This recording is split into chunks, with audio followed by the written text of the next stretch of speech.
Bienvenue sur la chaîne MCAM Click. Merci de votre fidélité sur cette chaîne. Merci pour vos commentaires sur nos plateformes.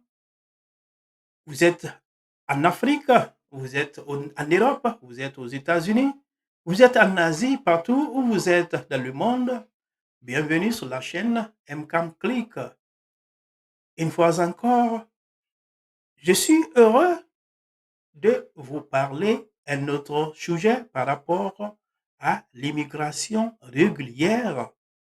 Aujourd'hui, j'aimerais vous donner des conseils et des guides relatifs à les processus ou des étapes générales et des directives pour l'obtention d'un visa d'étudiant au Royaume-Uni.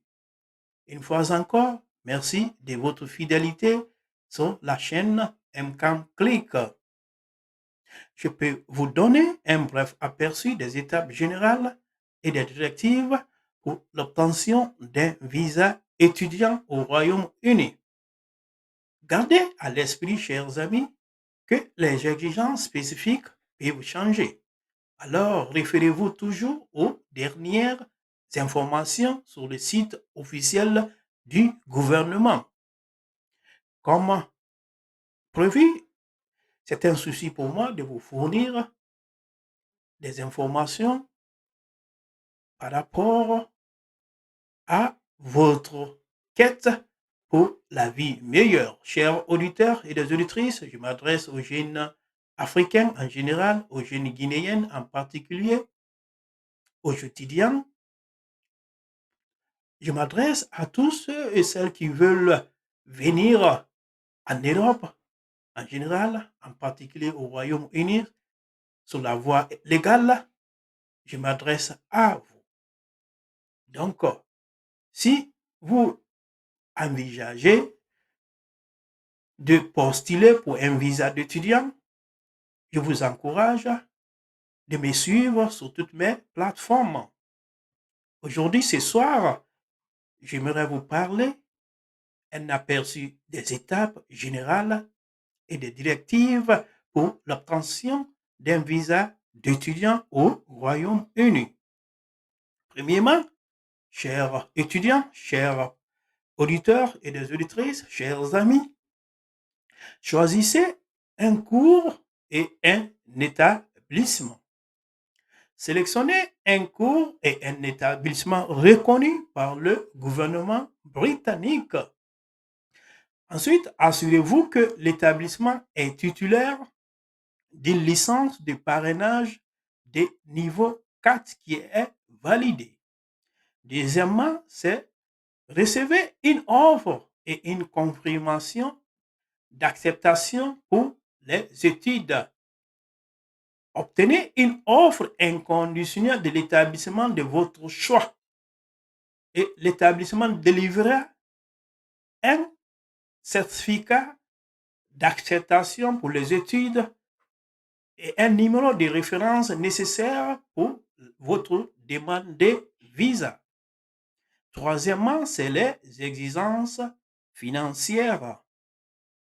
Vous devez démontrer votre capacité financière à couvrir les frais de scolarité et les frais de subsistance. Alors, chers amis, vous devez fournir vos relevés bancaires ou d'autres preuves financières au besoin. Quatrièmement, c'est la maîtrise de la langue anglaise. Comme je vous ai dit dans mes précédents podcasts, la maîtrise de la langue anglaise est nécessaire, est primordiale, est exigée. Donc, vous devez prouver votre maîtrise de l'anglais par des tests reconnus comme l'IELTS ou le TOEFL, TOEFL. Ensuite, cinquièmement, c'est des suppléments pour soins de santé. Vous devez payer le supplément de soins de santé pour accéder au National Health Services ou le service public de la santé britannique. Et sixièmement, votre demande de visa. Vous devez faire une demande en ligne pour un visa étudiant de niveau 4. Soumettez les documents nécessaires, y compris votre passeport et le certificat d'acceptation des études, les preuves de finances et la maîtrise de la langue anglaise. Septièmement, c'est les informations biométriques. Vous devez fournir vos informations biométriques, généralement au moins d'empreintes digitales, à un centre de réception de demandes de visa plus proche de vous. Et huitièmement, c'est les entretiens et exigences supplémentaires. Assister à un entretien si nécessaire et remplir toutes les exigences supplémentaires spécifiées par les autorités des visas. Neuvièmement, c'est les délais de traitement des visas. Prévoyez suffisamment, chers amis, chers étudiants, de temps pour le traitement des visas qui peut varier. Dixièmement, c'est les voyages au Royaume-Uni. Une fois le visa approuvé, chers étudiants, planifiez votre voyage au Royaume-Uni. Onzièmement, c'est se rapporter à l'établissement que vous avez choisi, à vous présenter. Faites votre rapport à votre établissement conformément aux directives qu'il vous a fournies. Vous devez vous présenter dans votre établissement conformément aux directives qu'il vous a fournies. Et deuxièmement, c'est de respecter des conditions de visa. Respectez les conditions de votre visa, y compris l'assiduité et les progrès académiques. Chers auditeurs et des auditrices, n'oubliez pas qu'il s'agit d'un guide général. Il est essentiel de vérifier les dernières informations et mises à jour sur le site officiel du gouvernement britannique ou de consulter les autorités compétentes. Maintenant, je vais vous dire les meilleurs conseils pour les étudiants qui demandent un visa pour le Royaume-Uni. Voilà mes conseils pour vous. Vous ne pouvez pas demander votre visa étudiant de niveau 4 sans un certificat de confirmation d'acceptation pour les études. Deuxièmement, vous allez commencer à préparer votre demande à l'avance. N'oubliez pas que les fonds détenus dans une compte bancaire utilisés pour prouver que les besoins financiers doivent avoir été détenus pendant au minimum 28 jours lorsque vous présentez une demande et que le relevé ne peut pas dater de plus de 30 jours. C'est très important de retenir ce passage. Troisièmement, faites votre demande le plus tôt possible lorsque vous recevez votre certificat d'acceptation des études si on vous demande de le faire.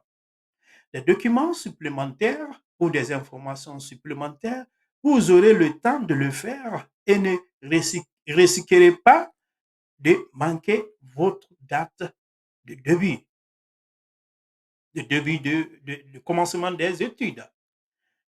Quatrièmement, soyez honnête lorsque vous remplissez le formulaire de demande. Vous devez comprendre, chaque demande est évaluée en fonction de ses mérites individuels. Mais s'il découvre que vous avez menti dans votre demande ou utilisé des faux documents, vous serez rejeté. Cinquièmement, c'est vous devez prouver que vous avez suffisamment d'argent pour subvenir à vos besoins au Royaume-Uni. Vous devez prouver dans votre demande que vous disposez d'un financement pour couvrir les frais de cours de la première année et jusqu'à 9 mois de frais de subsistance. Sixièmement, vous pouvez utiliser l'argent détenu sur un compte bancaire qui vous appartient ou qui appartient à vos parents ou tuteurs légaux.